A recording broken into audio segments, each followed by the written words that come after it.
झालेले, बाहेर 300-400 लोक होते, पोलीस बंदोबस्त होता प्रचंड, आणि जयसिंगराव पवार स्टेजवर आले आणि त्यांनी पहिल्या वाक्यात सांगून टाकलं की दादोजी कोंडदेव शिवाजी महाराजांचे गुरु शिक्षक नव्हते, ही मी अभ्यासांती सांगतोय. संभाजी महाराजांच्या उद्यानातला पुतळा आम्ही उचलून टाकून दिला. अनेक वेळा सांगितलं की आम्ही परत बसू, तुम्ही बसू शकत नाही.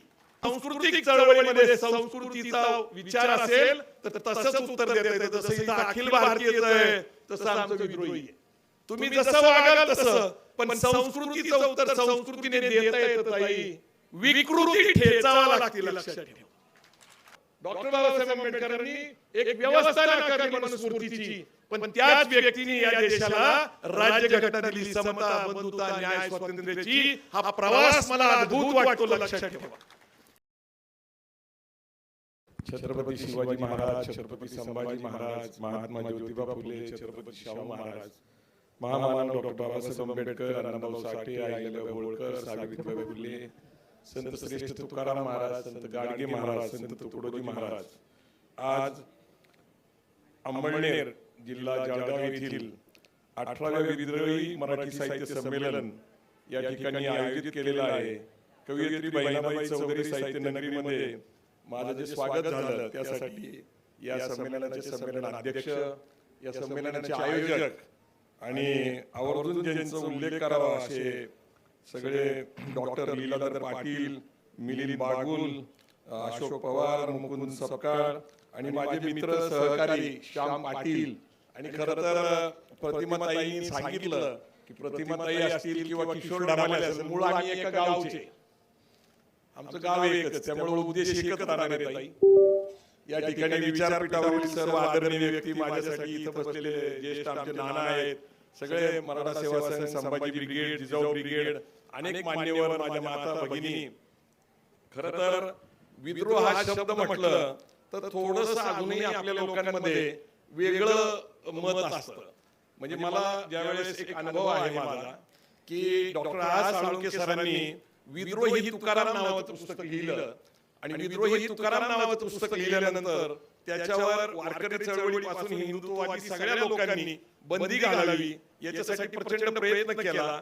लोकसत्तांनी जवळपास 1.5 महिना त्याच्यावर पत्र व्यवहार असायचे. तुम्हाला आठवत असेल की वाचक त्याच्यामध्ये लिहायचे, त्याच्यावर प्रचंड गराळ झाली. अंतिमतः ते पुस्तक नंतर प्रकाशन करायचं का नाही अशा परिस्थिती निर्माण झालं. त्या काळामध्ये डॉक्टर आर साळुंखे सरांचा माझा फारसा परिचय नव्हता.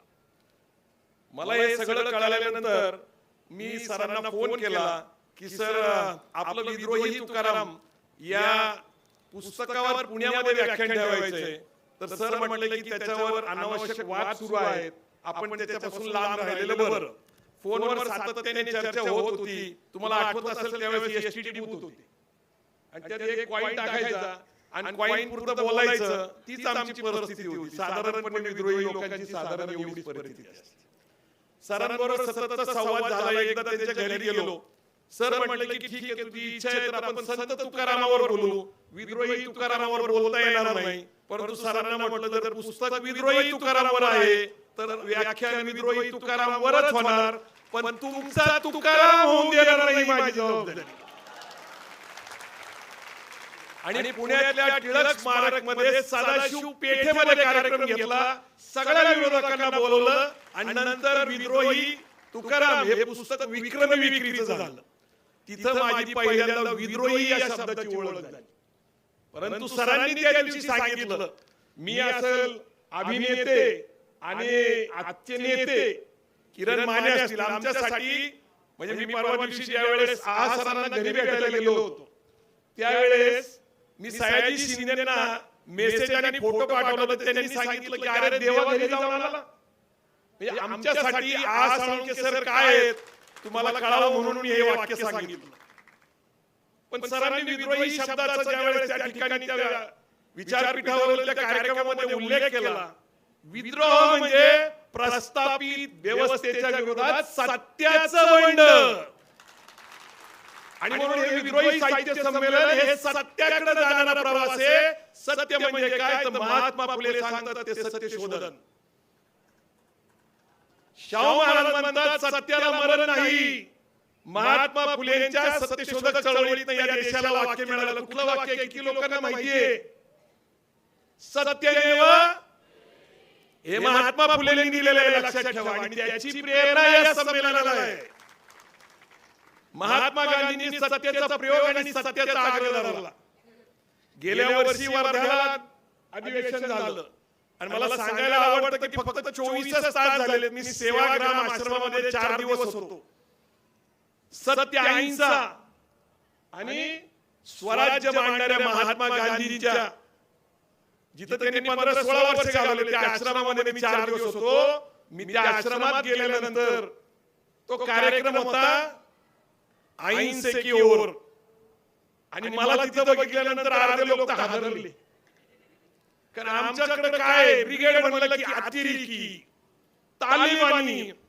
ताई तुमचं म्हणजे किती आभार मला माहित नाहीये. किशोर भाऊ, तुम्ही असतील चळवळीतले पुण्यातले जवळपास 80-90 संघटना किशोर भाऊ आणि प्रतिमाताई गोळा केलेल्या होत्या. आणि तो प्रसंग आजपासून बरोबर 20 वर्षापूर्वीचा आहे. 5 जानेवारी 2004 ला भांडारकर प्राच्य विद्या संस्थेवर कारवाई केली होती. 20 वर्षापूर्वी आम्ही कारवाई केली होती. त्याचं कारण होतं जेम्स लेन लिखित पुस्तक होतं the Hindu king in Islamic India. आणि त्याला मदत करणारे लोक हे भांडारकर संस्थेशी संबंधित असल्यामुळे त्याच्यावर संभाजी ब्रिगेडने कारवाई केली होती. आणि त्यानंतर संभाजी ब्रिगेड लोकांना कळली ती तालिबानी, ती अतिरेकी. परंतु संभाजी ब्रिगेड तशी नाहीये. संभाजी ब्रिगेड विद्रोही आहे. आणि विद्रोह म्हणजे सत्याकडे प्रवास करणे, हे लक्षात ठेवा. सत्य फार सगळ्यांना प्रिय असतं, पण सत्य सांगण्याचं धाडस असावं लागतं. ताईंनी उल्लेख केला आणि तिथून पुढे प्रवास सुरू झाला. भांडारकर प्राच्य विद्या संस्थेनंतर दादोजी कोंडदेव कोण आहे, त्याचं स्थान काय आहे. मी एक प्रसंग अजून सांगतो. माझ्यासाठी सगळ्यात आदरणीय असलेले इतिहासाचार्य ज्यांना विश्वभूषण पुरस्कार दिला गेल्या वर्षी, डॉक्टर जयसिंगराव पवार सर. पवार सरांना मी संपर्क केला. म्हणलं सर, पुण्यामध्ये सध्या एक वातावरण आहे दादोजी कोंडदेव गुरु शिक्षक असलेलं, आणि या पुस्तकाने प्रचंड बदनामी केलेली. आपल्याला दादोजी कोंडदेवचा शोध घ्यायचा आहे. त्यांनी मला सांगितलं की मी 4 पानं शिवाजी विद्यापीठाच्या 12वीच्या पुस्तकामध्ये माझी आहेत. त्यांनी सांगितलेलं आहे की त्याच्यामध्ये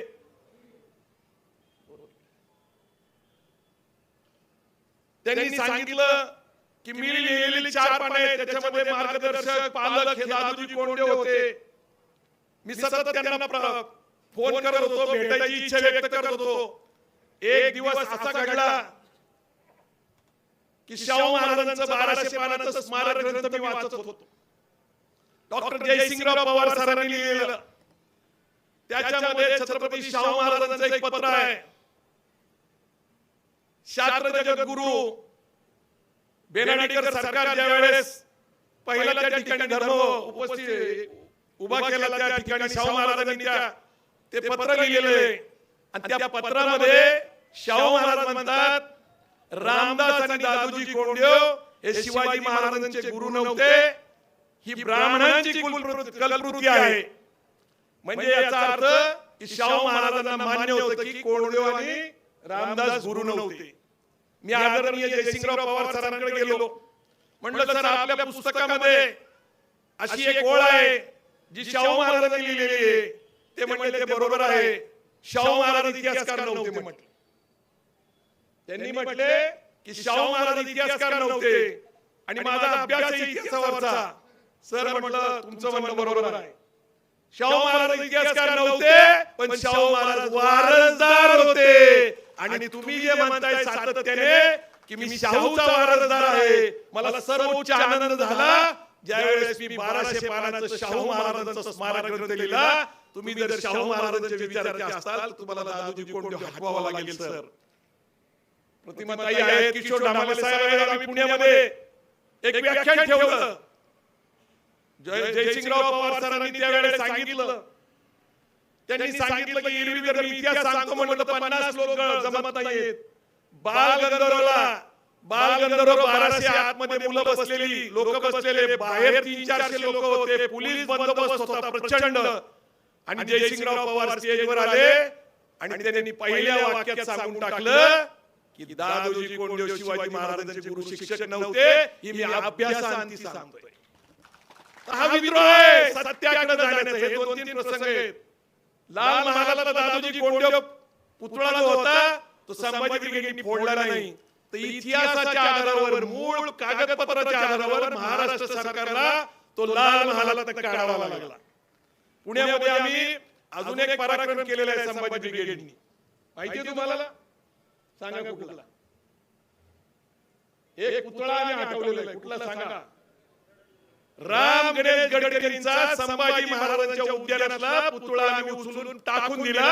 अनेक वेळा सांगितलं की आम्ही परत बसू, तुम्ही बसू शकत नाही. कारण ज्या संभाजी महाराजांच्या उद्यानामध्ये आहे त्यांच्यावरच राम गणेश गडकरींनी पुस्तक लिहिलं. त्यांचं नाटक आहे, काय नाव त्याचं? राजसन्यास. त्याच्यामध्ये त्यांनी अत्यंत बदनामी केली होती. त्याच पुस्तकामध्ये अजून एक गोष्ट सापडली. आत्रेंनी प्रस्तावना लिहिली राजसन्यासमध्ये, आणि मोत्या नावाचा कुत्रा हा शिवाजी महाराजांकडे होता असं प्रस्तावनेत लिहिलं. तो इतका इमानी होता की शिवाजी महाराज गेले त्यावेळेस त्यांनी चितेत उडी घेतली मेला. तो मोत्या नंतर वाघ्या कुत्रा म्हणून रायगडावर बसवला गेला. तो वाघ्याचं सुद्धा आम्ही कडेलोट केलं. आम्ही हिंसा नाही केलेली, कधी रक्तपात संभाजी ब्रिगेडनी केलेला नाही. संभाजी ब्रिगेडनी क्रिया आणि प्रतिक्रिया केलेली आहे. याचा अर्थ स्पष्ट आहे की सांस्कृतिक चळवळीमध्ये संस्कृतीचा विचार असेल तर तसंच उत्तर देता येतं. जसं इथं अखिल भारतीयच आहे तसं आमचं विद्रोही आहे. तुम्ही जसं वागाल तसं, पण संस्कृतीचं उत्तर संस्कृतीने देता येतं ताई. विकृती ठेचावा लागतील, लक्षात ठेवा. आणि ती उत्तरं संभाजी ब्रिगेडनी दिलेली आहे. आणि म्हणून सत्याकडे प्रवास सुरू करणं हे आपलं कर्तव्य आहे. मी आपल्याला सांगितलं की सेवाग्रामला गेलं तर माझी प्रतिमा काय आहे तुम्हाला माहिती आहे की संभाजी ब्रिगेडचा अध्यक्ष अत्यंत आक्रमक, आणि त्या काळामध्ये ज्या घडलेल्या घटना आहेत त्या हिंसक आहेत असं मानणाऱ्या लोकांना अहिंसेकडे प्रवास करणारा हा माणूस कसा आहे. पण आम्ही कधीच हिंसक नव्हतो. आम्ही अहिंसेचाच मार्ग स्वीकारलेला आहे आणि तो सत्याचा मार्ग आहे. आणि म्हणून 18वं जे साहित्य संमेलन आहे, विद्रोही साहित्य संमेलन, हे सत्याकडे प्रवास करणार आहे. मला असं वाटतं की आपण सत्य शोधक विद्रोही साहित्य संमेलन म्हटलं तर अधिक लोकांना कळेल की हे सत्याकडे चाललेले लोक आहेत. विद्रोह शब्द जो आहे तो अनेक लोकांना ताई खटकतो. कारण डॉक्टर जयसिंगराव पवार सरांनी सांगितलं, द्रोह म्हणजे गद्दारी, द्रोह म्हणजे बदमाशी. पण विद्रोही तुकाराम पुस्तकाचा जो मी संदर्भ घेऊन सुरुवात केली होती, विद्रोह म्हणजे बंड, प्रस्थापित व्यवस्थेच्या बंड विरोधामध्ये जे आम्हाला राज्यघटनेने अधिकार दिलेले बोलण्याचा आणि लिहिण्याचं स्वातंत्र्य, महात्मा फुलेंची समता, शाहू महाराजांचं बंधुत्व, डॉक्टर बाबासाहेब आंबेडकरांचा न्याय आणि छत्रपती शिवाजी महाराजांचं स्वराज्य आणि स्वतंत्र, ही चौकट आमच्या देशाच्या राज्यघटनेची आहे आणि राज्यघटना वाचवली पाहिजे असे सगळेच लोक बोलतात. राज्यघटनेला धोका का निर्माण झालाय? बाबासाहेब आंबेडकरांनी मनुस्मृती का जाळली? मला खूप अद्भुत गोष्ट वाटते की एका डॉक्टर बाबासाहेब आंबेडकरांनी एक व्यवस्था नाकारली मनुस्मृतीची, पण त्याच व्यक्तीने या देशाला राज्यघटना दिली, समता, बंधुता, न्याय, स्वातंत्र्याची. हा प्रवास मला अद्भुत वाटतो, लक्षात ठेवा. एका जीवनामध्ये सगळं साध्य होतं असं नाही. अपवादात्मक स्थिती आहे. शिवाजी महाराजांनी स्वराज्याची कल्पना केली, जिजाऊंनी ती प्रेरणा दिली आणि शिवाजी महाराजांचं स्वराज्य निर्माण झालं, ते छत्रपती झाले. तसंच डॉक्टर बाबासाहेब आंबेडकरांचा प्रवास वाटतो मला, कारण त्यांनी मनुस्मृती जाळली आणि आपल्याला राज्यघटना दिली. म्हणून आपण बोलू शकतो, लिहू शकतो, विद्रोही साहित्य संमेलन घेऊ शकतो. दुर्दैवाने मला एक गोष्ट सांगायची की सध्या महाराष्ट्राचं सामाजिक आणि राजकीय वातावरण बिलकुल पोषक नाही. ज्यांची आपली लढाई अभिजन विरुद्ध बहुजन आहे, शोषक विरुद्ध शोषित आहे, ती ओबीसी विरुद्ध मराठा झाली कशी? मराठा विरुद्ध झाली कशी? मराठा समाज हा महात्मा ज्योतिबा फुलेंच्या सत्यशोधक चळवळीचा मूळ आधार होता, पण विचारधारा पोचलेली नाहीये. नेतृत्व लाडानी आणि हट्टी असेल तर त्याचा धोका जास्त आहे, लक्षात ठेवा. समाजाला जबाबदारी कळलं पाहिजे की या देशाचा, या महाराष्ट्राचा राजकीय प्रवास कुठल्या दिशेने चाललेला आहे. आणि म्हणून मला नम्रपणे सांगायचंय की काहीही झालं तरी लढा हा शोषक विरुद्ध शोषितच असला पाहिजे. शोषक विरुद्ध शोषितच असला पाहिजे आणि अभिजन विरुद्ध बहुजन असला पाहिजे. जय जिजाऊ जय शिवराय.